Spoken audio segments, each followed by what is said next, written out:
नेहा अपनी सास मनोरमा, ससुर संजीव और पति साहिल के साथ रहती है। नेहा एक जॉब करती है। हालांकि उसकी कमाई इतनी ज्यादा नहीं होती, लेकिन उसके बावजूद भी उसे अपने पैसों का बहुत घमंड होता है। एक दिन की बात है। अरे बेशरम बददिमाग बहू, नहाने के बाद गिदर के तेरी अम्मा आकर बंद करेगी क्या? मेरे घर के बाहर कोई पैसों का पेड़ नहीं लगा है जिस पे से पैसे निकालकर मैं जितना चाहे उतना खर्चा कर सकूं। तेरी इस लापरवाही के कारण बिजली कितनी वेस्ट होती है पता भी है क्या तुझे? ओफो माँ जी, क्यों सुबह सुबह बहस कर रही हो आप? मुझे अभी ऑफिस जाना है, तो प्लीज आप शुरू मत हो जाइए। और हो गई गलती, इसके लिए आप मेरी जान लोगी क्या? अरे काहे की गलती? आज ये तीसरी या चौथी बार हो गया है, और अगर ऐसे ही तू बिजली को वेस्ट करती रही तो कैसे चलेगा? देखिए माँ जी, मुझे इतना मत सुनाइए। मैं यहाँ पर कोई फोकट में नहीं बैठी हूँ। मैं भी काम करके पैसे लाती हूँ घर में। भर दूंगी आपके बिजली के एक्स्ट्रा पैसे, लेकिन प्लीज अब मेरा आप सर मत खाइए। अरे अपने पैसों का ज्यादा रोब मत जमा। तेरे चंद पैसों से पूरा घर नहीं चलता है। अगर तू काम करती है तो तेरा पति और तेरे ससुर भी काम करते हैं। जरा अपने पैसों की कीमत करना सीख। देखिए, अगर मेरे काम करने से पूरा घर नहीं चलता तो फिर मेरी एक गलती से आपका लाखों का नुकसान भी नहीं होने वाला। अब फालतू की बहस मत करो मेरे साथ। मुझे ऑफिस के लिए निकलना है। सुबह सुबह बहस करके पनौती मत लगाइए मेरे पीछे। फिर नेहा मुंह बनाते हुए ऑफिस के लिए निकल जाती है। फिर एक दिन जब नेहा को अपनी नई स्कूटी का ईएमआई भरना होता है, तभी उसके पास पैसे कम पड़ जाते हैं और फिर वो अपने पति साहिल से पैसे मांगती है। साहिल, पिछले महीने में मैं 4 दिन ऑफ पे थी ना, इसीलिए सैलरी में से पैसे कट गए मेरे, और बहुत ही थोड़ी सैलरी आई है, और ऐसे में मुझे अभी ईएमआई भरना है और उसके लिए थोड़े पैसे कम पड़ रहे हैं।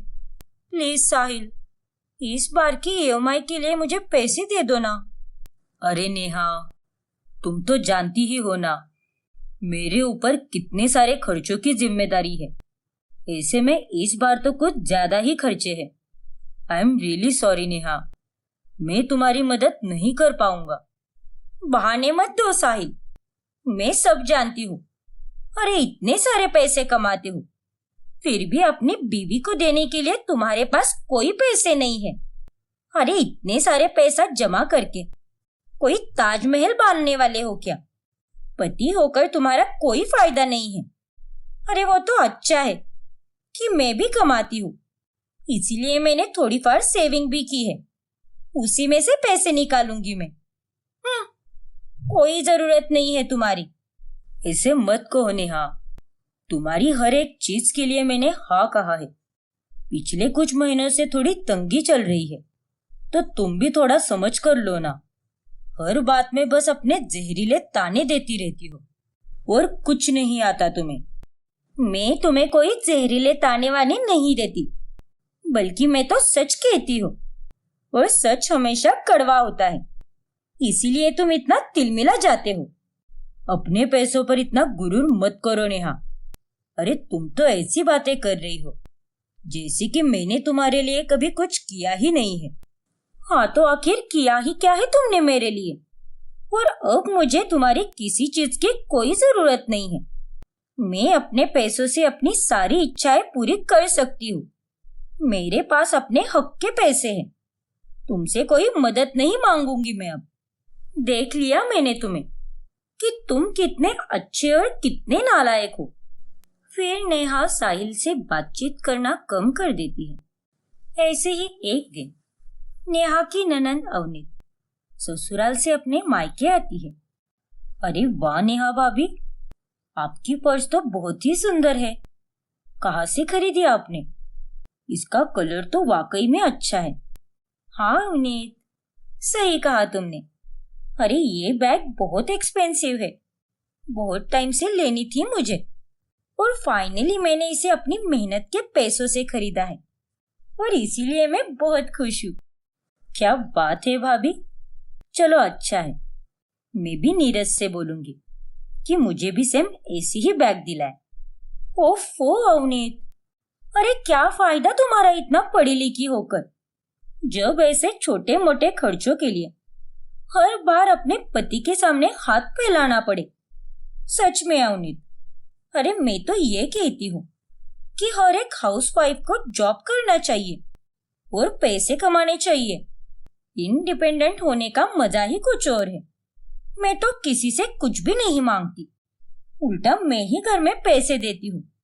पूछो अपनी माँ से। अरे पैसे देती है तो कोई उपकार नहीं करती, अब तक 1000 बार सुना चुकी है, बेवकूफ कहीं की। देखिए भाभी, हाउसवाइफ बनकर घर पर रहना और जॉब पर जाना ये हर किसी की अपनी अपनी चॉइस होती है। शादी के पहले मैं भी जॉब करती थी, लेकिन अभी मेरी लाइफ के साथ साथ मेरी प्रायोरिटीज भी बदल चुकी है। अगर आप जॉब करके घर में पैसे देती हो तो इट्स गुड फॉर यू, लेकिन इसमें इतना भाषण प्रवचन देने की कोई जरूरत नहीं है। और मैं कोई दूध पीती बच्ची नहीं हूँ, मुझे हर चीज में आपसे ज्यादा समझ है, इसीलिए क्या करना चाहिए और क्या नहीं ये आप मुझे मत सिखाइए। अरे हाँ बाबा, मैं जानती हूँ कि तुम बहुत पढ़ी लिखी हो, लेकिन तुम तो एकदम सिगड़ी की तरह भड़क गई। मैंने तो बस एवी ही कहा है। मुझे पता है भाभी, मैं भी तो एवी कह रही हूँ, क्या आप भी? अरे इसे तो बस डिंगे हाँकना आता है और कुछ नहीं आता। काम करके किस पर मेहरबानी करती है भगवान ही जाने। 100 चुड़ैल मरी होंगी तब ये खड़ूस और निर्लज्ज लड़की पैदा हुई होगी। क्या कहा माँ जी आपने? कुछ नहीं कहा मैंने, कान चेक करवा के अपना, आजकल कुछ ज्यादा ही बज रहे हैं तेरे कान। इस तरह अवनीत और मनोरमा नेहा को मुंह तोड़ जवाब देती है, जिससे नेहा की बोलती ही बंद हो जाती है। ऐसे ही एक दिन जब संजीव और मनोरमा की शादी की सालगिरह होती है, तभी नेहा उन दोनों को तोहफा देती है। सालगिरह मुबारक हो माँ जी पापा जी, आप दोनों हमेशा ऐसे ही साथ रहिए। धन्यवाद बहू। और माँ जी, मैं आपके बेटे की तरह बिल्कुल नहीं हूँ। साहिल इतने पैसे कमाता है, लेकिन आज तक उसने मेरे माँ पापा के लिए एक तोहफा भी नहीं खरीदा। और मैं भले ही कम पैसे कमाती हूँ, लेकिन मैंने आप दोनों के लिए तोहफा लाया है। अरे नालायक लड़की, तू हमें कोई तोहफा दे रही है या कोई एहसान जता रही है? तेरा तोहफा ना मिलने से हम मर नहीं जाने वाले। अरे खुद को क्या समझती है क्या पता, दुनिया में केवल तू ही अकेले पैसे नहीं कमाती, पागल कहीं की। जब देखो तब डिंगे हाँकती रहती है। ओफो माँ जी, आप फिर से शुरू हो गई। अरे आज तो आपकी शादी की सालगिरह है, कम से कम आज तो शांत रहिए। और मैं जो सच है वही बता रही हूँ, थोड़ी ना कोई झूठ बोल रही हूँ। जाने दो मनोरमा, बहू आदत से मजबूर है। आज हमारी सालगिरह है, इसीलिए आज मैं कुछ नहीं बोलूंगी, लेकिन तुझे तो मैं बाद में देख लूंगी। फिर एक दिन उनके घर पर मनोरमा की सहेली हेतल आती है।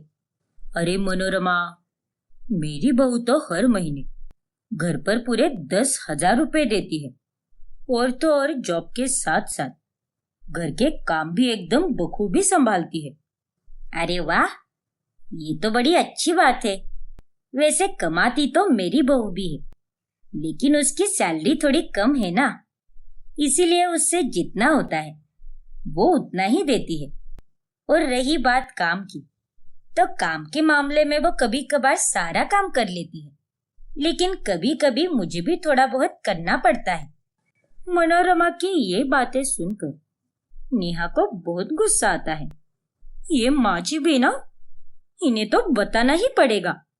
फिर हेतल के जाने के बाद नेहा अपनी सास पर बहुत गुस्सा करती है। माँ जी, आपको क्या जरूरत थी मेरी बुराई करने की? अरे कम ही सही, लेकिन मैं घर में 2 पैसे तो दे रही हूँ ना, तो आपको उसमें भी प्रॉब्लम है क्या? अरे पागल औरत, मैंने तेरी कोई बुराई नहीं की। जो सच है वही बताया है। पहले जरा ध्यान से सुना कर, फिर बोला कर। अपने ही मन में ख्याली पुलाव बनाती रहती है, पागल कहीं की। अपनी सास की बातें सुनकर नेहा का ईगो हर्ट हो जाता है। फिर एक दिन जब नेहा जॉब से वापस घर आती है, तभी, देखिए माँ जी, आज मैं बहुत थक चुकी हूँ। फ्रिज में आमरस पड़ा है, तो आप पूरियां बना दो और दाल को तड़का लगाकर चावल भी उबाल दो। अरे ओ नास पीटी, मुझे क्या तूने 22-23 साल की जवान लड़की समझ के रखा है क्या? देख बहू, डॉक्टर ने मुझे पहले ही ज्यादा देर तक खड़े रहने से मना किया है, और ये सारे काम तेरे हैं, तो फिर ये काम मैं क्यों करूं? जा अब, जाकर तू ही सारा खाना बना ले। बढ़िया आई मुझे काम पे लगाने वाली। माँ जी, अगर मेरी जगह पर आपकी बेटी होती तो उसे भी आप यही कहती क्या? अरे इस घर में तो किसी को मेरी कोई परवाह नहीं है। कितनी थक चुकी हूँ मैं। मेरी बेटी तेरी जैसी बिल्कुल नहीं है। उसमें कूट कूट कर संस्कार डाले हैं मैंने। अरे वो मेरी तो क्या, अपनी सास की भी कितने अच्छे से सेवा करती है। और तू क्या करती है? बस पैसों की डींगे हाँकती रहती है। अरे तुझमें और अवनीत में जमीन आसमान का फर्क है। देखिए माँ जी, आपकी बेटी उनके घर पर कोई पैसे नहीं देती, लेकिन मैं अपना काम करके आपके हाथ में घर खर्चे के लिए पैसे देती हूँ। अरे अगर मैं काम पर ही नहीं जाऊंगी तो फिर पैसे कैसे दे पाऊंगी? एक तो बाहर का भी काम संभालो और ऊपर से घर भी संभालो।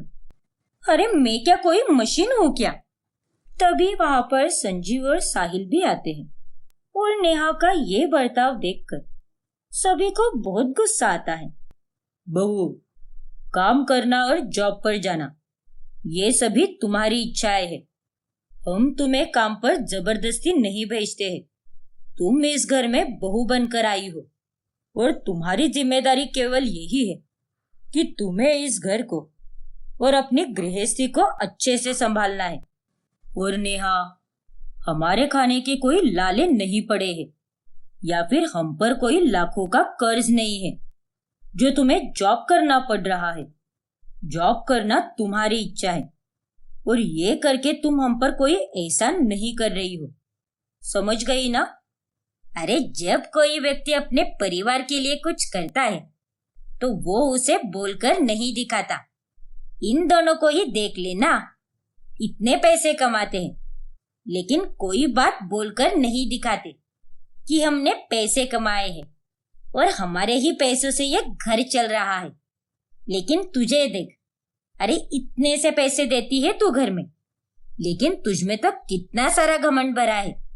सही कह रही है मनोरमा, हमें तुम्हारे पैसों की कोई जरूरत नहीं है बहू। तुम्हें अगर कमाना ही है तो अपने ऊपर खर्चा करो, और घर के लिए खर्चा करना ही है तो उसे प्यार से करो, सुनाने और दिखाने के लिए नहीं। अरे जॉब तो तू अपने लिए करती है और बस डींगे हाँकती रहती है। अरे इससे अच्छा तो तू घर पे रहकर बहू वाली जिम्मेदारी निभाना। तुझे काम पर जाने के लिए किसी ने कोई भी जबरदस्ती नहीं की है, तो ये सब नाटक क्यों कर रही है?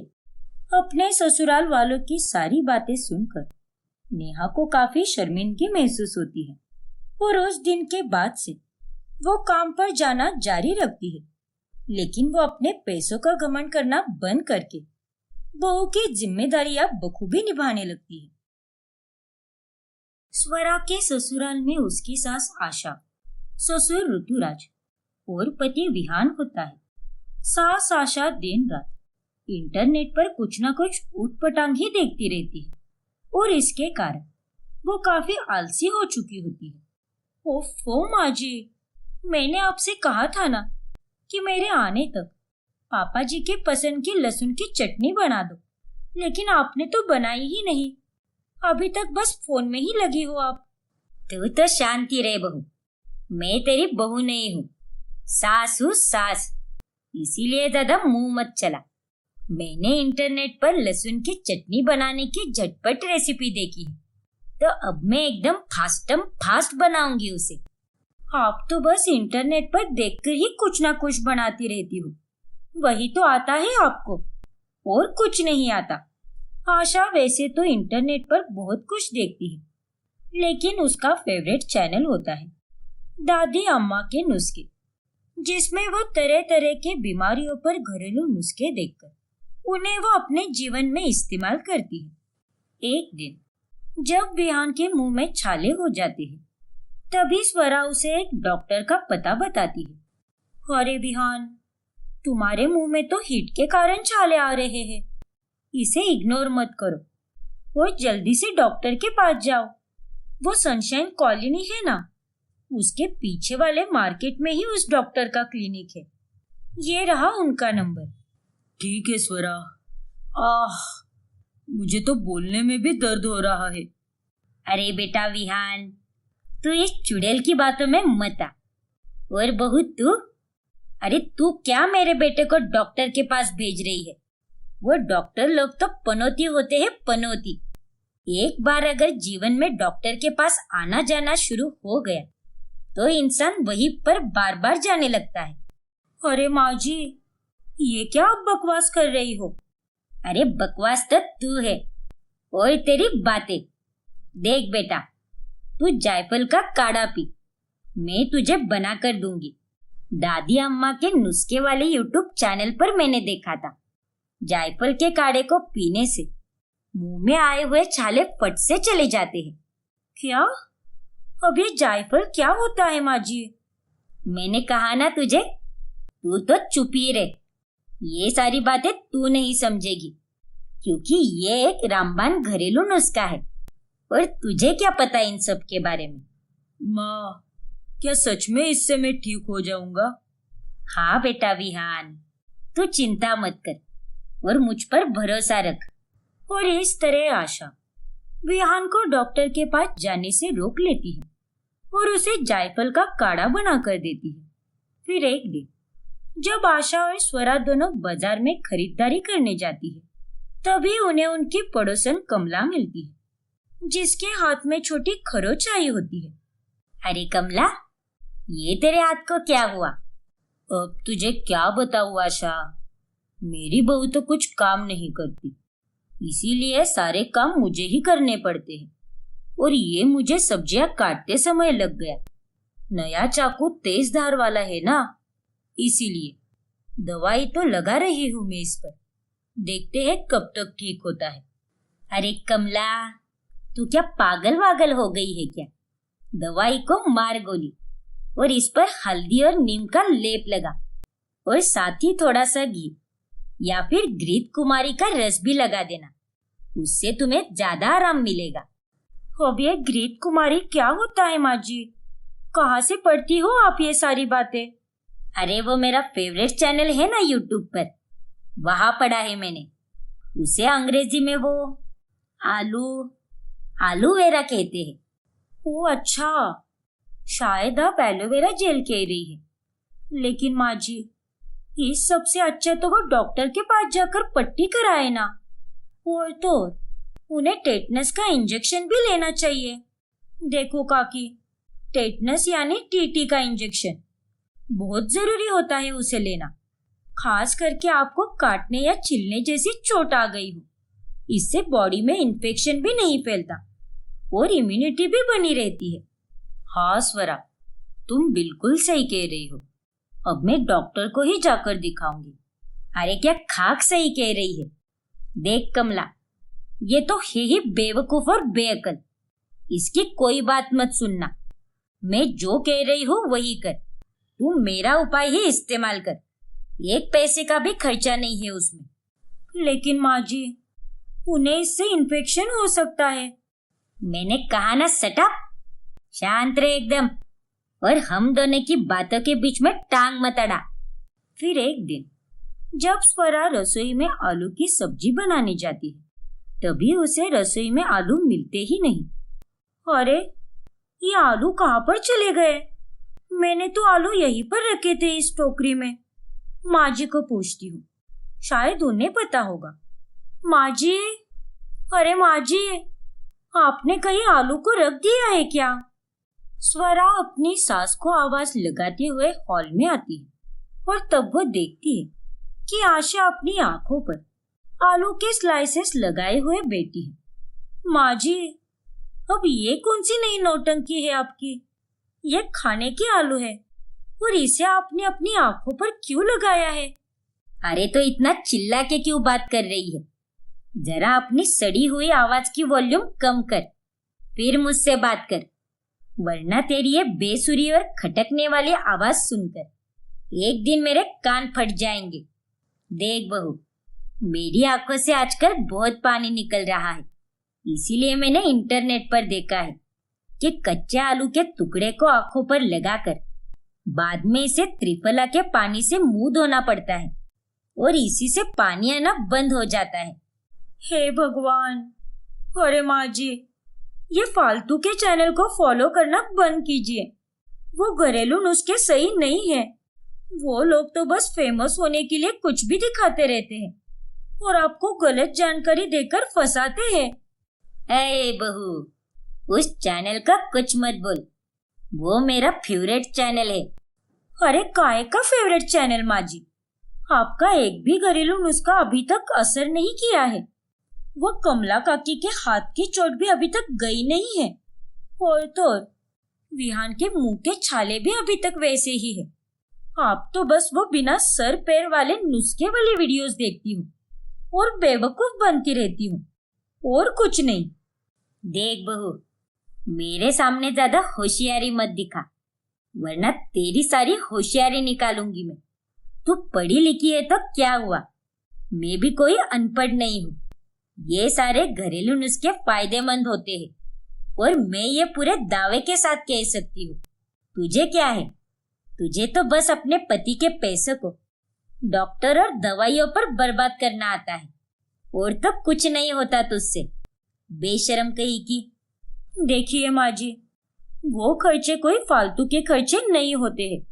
घरेलू नुस्खे से सब कुछ ठीक नहीं होता। अगर ऐसा ही होता तो दुनिया में डॉक्टर्स क्यों बनते?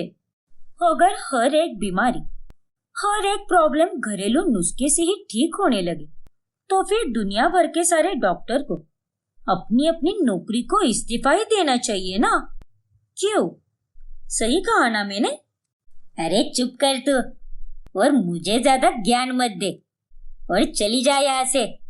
ज्यादा चिक चिक मत कर, चल निकल, पनौती कहीं की। आशा को अब स्वरा पर बहुत गुस्सा आने लगता है और वो उससे ढेर सारे काम करवाने लगती है और उसके खाने में भी कमियां निकालती है। हाय हाय, अरे ये भी कोई खाना है? सब्जी तो देखो, ना रंग ना रूप ना स्वाद ना कुछ। छी स्वरा बहू, लगता है तेरे मायके में तेरी माँ ने कुछ सिखाया नहीं तुझे। आधे से ज्यादा सब्जियां तो एकदम बेस्वाद ही बनती है तेरी। अरे आशा, ये तुम क्या कह रही हो? सब्जी तो एकदम बढ़िया बनी है। हाँ माँ, इसका स्वाद भी एकदम सही है। आप दोनों तो चुप ही रही है। अरे आपको क्या पारख है स्वाद की? लेकिन मुझे है, क्योंकि मैं एक औरत हूँ और मुझे अच्छे से पता है कि स्वाद क्या होता है। और वैसे भी आप दोनों तो उसकी ही साइड लोगे, क्योंकि आप तो हो ही उसके चमचे। बस माँ जी, बहुत हुआ। मैं अच्छी तरह से जानती हूँ कि आप मुझ पर किस बात की भड़ास निकाल रही हो। अगर आपको मेरे हाथ का खाना इतना ही बुरा लगता है तो आप अपना खाना खुद बना के खाइए। लाइए ये थाली, मत खाइए ये खाना। अरे लेकिन फिर स्वरा आशा की थाली छीन लेती है और उसे रसोई में रख देती है। देखा ना आप दोनों ने, इसके तेवर कितने बढ़ गए हैं। चुप करो तुम आशा, स्वरा बहू बिल्कुल सही कह रही है और अगर तुम्हें उसकी हाथ की कोई चीज पसंद नहीं है तो उसे मत खाओ। तुम कल से खुद के लिए सब्जी खुद ही बनाया करो। क्या क्या कहा आपने? बिल्कुल सही सुना तुमने। मुझे बार बार दोहराने की कोई जरूरत नहीं है। आशा को गुस्सा करना बहुत भारी पड़ जाता है। फिर एक दिन अचानक से ऋतुराज को बहुत ज्यादा सर्दी और जुकाम हो जाता है। ओह गॉड पापा, आपको तो बहुत ही ज्यादा सर्दी जुकाम हुआ है। स्वरा, जल्दी से डॉक्टर को फोन लगा और उन्हें घर पर बुला। हाँ विहान, अभी फोन मिलाती हूँ उन्हें। उसकी कोई जरूरत नहीं है, क्योंकि मैंने ये काढ़ा बनाकर लाया है। इसमें हल्दी, लौंग, तुलसी, शहद सब कुछ है, और खासकर ज्यादा तुलसी के पत्तियां पीसकर डाली है। मैंने देखा था उस वीडियो में। तुलसी सर्दी और जुकाम में अमृत के समान होती है। ये लीजिए ऋतुराज जी। लेकिन माँ, पापा की हालत तो देखो। इस काढ़े से कुछ नहीं होने वाला। हमें डॉक्टर को बुलाना चाहिए। नहीं नहीं, कोई डॉक्टर वॉक्टर नहीं आएगा इस घर में। ये घरेलू नुस्खे से ही तेरे पापा ठीक हो जाएंगे। बहू और बेटे के लाख समझाने पर भी आशा किसी की एक नहीं सुनती और इंटरनेट पर घरेलू नुस्खे देख देखकर ऋतुराज की सर्दी ठीक कराने में लगी रहती है। पर एक हफ्ते तक ऋतुराज की तबीयत में कोई सुधार नहीं आता, बल्कि अब सर्दी और खांसी और ज्यादा बढ़ जाती है। बस आशा, मैं अब ये काढ़ा और नहीं पी सकता। मुझे बहुत ज्यादा सर्दी हो रही है। मैं ये तकलीफ और नहीं झेल सकता हूँ। प्लीज डॉक्टर को बुलाने दो। अरे क्या आप भी, आपने वो कहावत नहीं सुनी क्या? सहज पके सो मीठा हो। जैसे खीर को अगर ठीक से पकने दो तभी उसका स्वाद अच्छा होता है, वैसे ही किसी भी चीज को असर करने में थोड़ा बहुत समय तो लगता ही है ना। आप चिंता मत कीजिए, अभी और 2 से 3 दिनों में आपकी सर्दी एकदम ठीक हो जाएगी। लेकिन ऐसा नहीं होता। 3 दिनों बाद भी ऋतुराज की तबीयत में कोई सुधार नहीं आता और तभी स्वरा और विहान आशा की बात ना मानकर डॉक्टर को बुला लेते हैं। और तभी चेकअप करने पर पता चलता है कि ऋतुराज की सर्दी लंग्स में फैल गई है और उसे लंग्स में इन्फेक्शन हो चुका है और उसका जल्द से जल्द इलाज किया जाता है। फिर एक हफ्ते बाद ऋतुराज को हॉस्पिटल से डिस्चार्ज मिलता है और इतने दिनों में तो आशा की अकल भी ठिकाने पर आ जाती है। मुझे माफ कर दो आप तीनों, खास करके तू बहू, क्योंकि मैंने तेरी कोई बात नहीं सुनी और ये सब मेरी ही लापरवाही और जिद के कारण हुआ है। मैं तो बस घरेलू नुस्खों के ही भरोसे रहती थी और डॉक्टर और दवाइयों के खिलाफ थी। लेकिन अब मुझे समझ आ गया है कि हर चीज घरेलू नुस्खे से ठीक नहीं होने वाली। हमें समय पर डॉक्टर के पास भी जाना चाहिए। चलो, देर आए पर दुरुस्त आए। एटलीस्ट आपकी अकल ठिकाने पर आ ही गई। और उस दिन के बाद से आशा घरेलू नुस्खों के वीडियोस देखना और उन्हें जीवन में लागू करना बंद कर देती है। अभिनव और उसकी बीवी जानवी को एक 2 साल की बेटी होती है जिसका नाम निशा होता है। शादीशुदा और एक बच्चे का बाप होने के बावजूद भी अभिनव का एक सौम्या नाम की औरत से अफेयर चल रहा होता है। बस बहुत हुआ सौम्या, आज हमें इस रिश्ते को खत्म करना ही पड़ेगा। क्या? ये तुम क्या कह रहे हो अभिनव? प्लीज कह दो कि ये मजाक है। ये सच नहीं हो सकता। नहीं सौम्या, हम दोनों के बीच जो भी था वो हमेशा से गलत ही था, क्योंकि मैं एक शादीशुदा इंसान हूँ और अब मेरी 2 साल की बेटी भी है जो अब बड़ी हो रही है, और अब मैं अपना सारा वक्त मेरी बेटी के साथ बिताना चाहता हूँ। वक्त के साथ साथ मेरे कंधों पर जिम्मेदारियां भी बढ़ने लगी है। तो मेरा क्या होगा अभिनव? मैं क्या करूंगी तुम्हारे सिवा? क्या ये तुमने सोचा है? सौम्या, तुम अपनी जगह पर सही हो, लेकिन मैं भी अपनी जगह पर गलत नहीं हूँ। मुझे माफ कर दो, लेकिन हम दोनों को अलग होना ही पड़ेगा। उसी में हमारी भलाई होगी। इससे आगे जाकर ना तो तुम्हें कोई तकलीफ होगी और ना ही मुझे।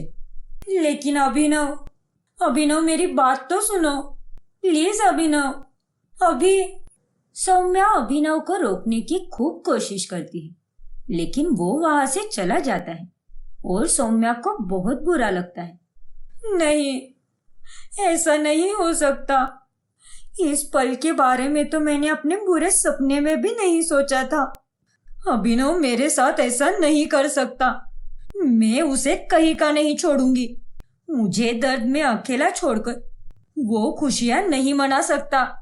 जहां एक तरफ अभिनव अपने अफेयर को खत्म करके एक अच्छे पिता की तरह अपने बेटी के साथ वक्त बिता रहा होता है, वही दूसरी तरफ सौम्या 2 सालों तक तांत्रिक बाबा से जादू टोना सीखती है और 2 साल पूरे होने के बाद वो अपने घर में ही जादू टोना करना शुरू करती है। मैंने बहुत सहन कर लिया अभिनव, लेकिन अब बारी तुम्हारी है। तुम्हारी उल्टी गिनती आज से शुरू होती है अभिनव। मैंने आज तक तुम्हारे बाल और कपड़े संभाल के रखे हैं और इन्हीं के जरिए मैं तुम पर जादू टोना करूंगी। फिर सौम्या अपने जादू टोने की भयंकर विधि शुरू करती है और इसके फल स्वरूप में अभिनव को तकलीफ होने लगती है। आह, ये सब मुझे क्या हो रहा है? जानवी। अरे अभिनव, क्या हुआ तुम्हें? तुम ठीक तो हो ना? नहीं जानवी, मुझे तो ऐसा लग रहा है कि जैसे किसी ने मेरे पूरे बदन में कांटे चुभाए हैं। हाँ, बहुत दर्द हो रहा है जानवी। घबराओ मत अभिनव, चलो हम अभी हॉस्पिटल जाते हैं। जानवी अभिनव को डॉक्टर के पास लेकर जाती है, लेकिन उसके बावजूद भी अभिनव को कोई फर्क नहीं पड़ता। अगले 24 घंटों तक उसे लगातार चुभन महसूस होती है और वो उसके चलते बहुत परेशान होता है। वहां सौम्या मंत्र फूंक फूंक कर जादू टोना कर रही होती है। पहले तो उसने अभिनव पर शारीरिक तौर पर कब्जा पाया होता है, लेकिन इस बार वो अभिनव पर मानसिक तौर पर काबू पाती है और उसके कारण अभिनव अब बेवजह गुस्सा करने लगता है। एक दिन अभिनव की माँ और बेटी उसके पास चली जाती है। पापा, मुझे आज आइसक्रीम खाने का बहुत मन कर रहा है और आइसक्रीम खाने के बाद मुझे आपके साथ खेलना भी है। आप खेलोगे ना मेरे साथ पापा? अभिनव बेटा, मुझे भी तुझसे एक जरूरी बात करनी थी। वो हमें थोड़े दिनों के लिए गांव जाना होगा, निशा की पूजा के लिए। अरे बस, दफा हो जाओ आप दोनों यहाँ से। जब देखो तब मुंह उठाकर मेरा खून चूसने आ जाते हो। परेशान करके रख दिया है मुझे तो। जाओ यहाँ से। अभिनव को यूं गुस्सा करते हुए देखकर निशा बहुत डर जाती है और वो रोते हुए अपने कमरे में चली जाती है। जानवी हैरानी से अभिनव के पास आती है और उसे कहती है, अभिनव, ये सब क्या है? तुम ठीक तो हो ना? तुम माजी और निशा से कैसे बात कर रहे थे? देखो, बेचारी निशा कितनी डर गई। आज तक तुमने किसी से भी इतने गुस्से में बात नहीं की, फिर अचानक से तुम्हें क्या हो गया अभिनव? चुप रहो तुम, और तुम भी यहाँ से चली जाओ। दूर हो जाओ मेरी नजरों से, वरना मैं खुद तुम्हें दूर कर दूंगा। चली जाओ यहाँ से। अभिनव को इतने गुस्से में देखकर उसकी माँ और बीवी घबरा जाती है। अगले दिन सुबह तक अभिनव एकदम ठीक हो जाता है। फिर अभिनव की माँ उसके पास चली जाती है और उसे कल रात के बारे में पूछती है, लेकिन उसे रात के बारे में कुछ पता ही नहीं होता। क्या? ये आप क्या कह रही हो माँ? मुझे तो कुछ भी याद नहीं आ रहा कि मैंने आप लोगों को गुस्से में क्या कहा था, बल्कि मेरा सिर तो अभी तक भारी भारी सा लग रहा है। कल तूने मुझसे और जानवी से बहुत ही बदतमीजी से बात की, लेकिन हमारे साथ साथ तूने निशा को भी बहुत रुलाया बेटा। ओह नो, मुझे नहीं पता कि ये सब क्या हो रहा है मेरे साथ। मैं भी काम के प्रेशर के कारण हो रहा होगा। खैर, मैं अभी जाकर निशा को मनाता हूँ। और माँ, कल के लिए आई एम रियली सॉरी। कोई बात नहीं बेटा, जाकर अपनी बेटी से मिल ले। अभिनव जैसे तैसे करके निशा को मना लेता है, लेकिन रात में सौम्या अपना अंतिम दांव चलाती है वो अभिनव को इस कदर वश में करती है कि अभिनव खुद नींद में से उठकर किचन में चला जाता है और वहां से नुकीला चाकू उठाकर वो खुद की जान लेने ही वाला होता है कि तभी वहां पर जानवी आ जाती है और वो उसे रोक लेती है। अभिनव, ये तुम क्या करने जा रहे थे अभिनव? तुम्हें जरा सा भी अंदाजा है कि तुम अभी अभी अपनी जान लेने वाले थे? क्यों अभिनव, तुम्हें हो क्या गया है? आजकल तुम ऐसी अजीब अजीब हरकतें क्यों कर रहे हो? मुझे खुद कुछ नहीं पता जानवी कि आखिर मैं यहाँ किचन में क्या कर रहा हूँ। मैं नींद में से रसोई तक कैसे आया, मुझे वो तक याद नहीं है। अभिनव की बातें सुनकर जानवी बहुत घबरा जाती है और वो उसे कमरे में ले जाकर सुला देती है। 2 दिन बाद पूरा परिवार एक साथ घूमने निकलता है। उस दिन मेरा आखिरी दाव चल नहीं पाया। मेरे काले जादू के वश में आकर अभिनव खुदकुशी करने ही वाला था, लेकिन उस चुड़ैल जानवी ने उसकी जान बचा ली। लेकिन आज नहीं, आज ऐसा बिल्कुल नहीं होगा। आज गाड़ी चलाते हुए अभिनव अपना आपा खो देगा और उसकी गाड़ी का एक्सीडेंट हो जाएगा और अभिनव के साथ साथ उसका पूरा परिवार भी खत्म हो जाएगा। मैं उन्हें मरते हुए खुद देखना चाहती हूँ, इसलिए मैं उसका पीछा करूंगी। फिर सौम्या अभिनव के कार का पीछा करते हुए उसके पीछे चली जाती है और जैसे सौम्या का दाव था, गाड़ी चलाते हुए अभिनव अपना आपा खो देता है और आउट ऑफ कंट्रोल होकर वो ठीक से गाड़ी चला ही नहीं पाता। अभिनव, ध्यान से अभिनव। जानवी, मुझे कुछ भी समझ में नहीं आ रहा। स्टीयरिंग व्हील पर मेरे हाथ जम गए हैं और ये गाड़ी के ब्रेक भी नहीं लग रहे हैं। हमारा एक्सीडेंट हो जाएगा बेटा। एक काम करो, गाड़ी उस गली की तरफ से लो। उस रास्ते पर माता रानी का मंदिर है, हम वहीं से जाएंगे। तुम्हारे साथ हो रहे इन अजीब हरकतों से अब माता रानी ही बचा सकती है। फिर अभिनव जैसे तैसे उस गाड़ी को उस रास्ते पर ले जाता है और माता रानी का मंदिर पास आते ही अभिनव ठीक होने लगता है और वो मंदिर में माथा टेकने चला जाता है। और जैसे ही अभिनव मंदिर में कदम रखता है, वहां गाड़ी चला रही सौम्या को तकलीफ होने लगती है और वो अपना आपा खोने लगती है। नहीं, ये सब दैवी शक्तियों के कारण हो रहा है। अभिनव मंदिर के अंदर चला गया, इसीलिए मेरे काले जादू का असर खत्म होने लगा है और उल्टा मुझ पर ही पलटवार हो गया है। तभी सामने से एक दूसरी गाड़ी आती है और वो सौम्या की गाड़ी को ठोक कर चली जाती है, जिसके बाद सौम्या का बुरी तरह से एक्सीडेंट हो जाता है और वो अपाहिज हो जाती है। तब हॉस्पिटल में वहां पर तांत्रिक बाबा आते हैं, जिनसे उसने तंत्र विद्या सीखी होती है। सौम्या, ये सब तुम्हारे कर्मों का ही फल है। तुमने तंत्र विद्या का गलत इस्तेमाल किया है और ये इसी की सजा मिली है तुम्हें। तुम जैसे शैतान दिमाग वाले लोगों के कारण ही तंत्र विद्या आज बदनाम हो चुकी है। अब भुगतो अपने कर्मों के फल। नहीं। और इस तरह अंत में सौम्या को उसके बुरे कर्मों की सजा मिल ही जाती है और वही दूसरी तरफ अभिनव अपने परिवार के साथ खुशी से रहने लगता है।